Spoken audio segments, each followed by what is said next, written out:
L'impératrice, elle nous parle d'une personne qui a beaucoup de responsabilités, qui a énormément de poids sur les épaules et au bout d'un moment, ça pèse. Cette personne, peut-être que tu te reconnaîtras, est obligée de se forger une carapace. Elle est obligée d'un peu tout contrôler. Et le problème, c'est qu'on peut contrôler beaucoup de choses, on ne peut pas contrôler les autres et encore moins leurs sentiments. Et ça, des fois, pour cette personne, ça peut être un peu frustrant. Parce que cette personne essaye de tout faire bien.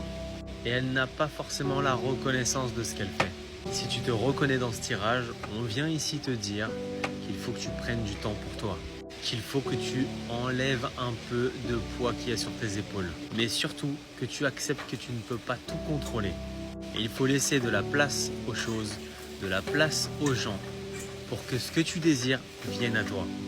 Tu vas avoir une discussion très importante avec cette personne. Une discussion qui pourrait carrément changer le cours des choses, changer le cours de la relation.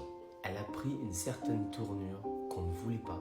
Parfois, les choses peuvent nous échapper. Les émotions peuvent prendre le dessus.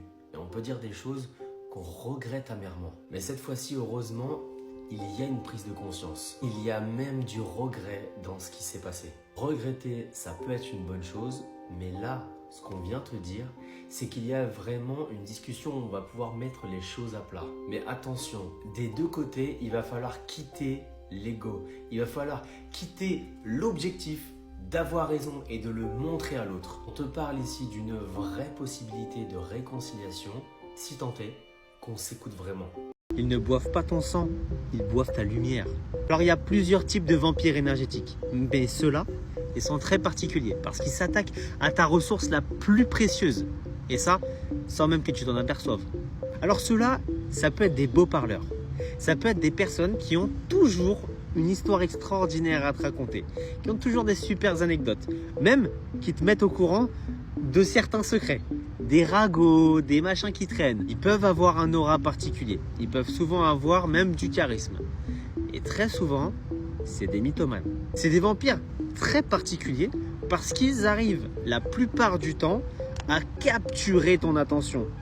Mais en fait, la réalité, c'est que ton attention, ils la volent parce qu'ils s'en nourrissent. Faites attention à vous, prenez soin de vous. Des bisous.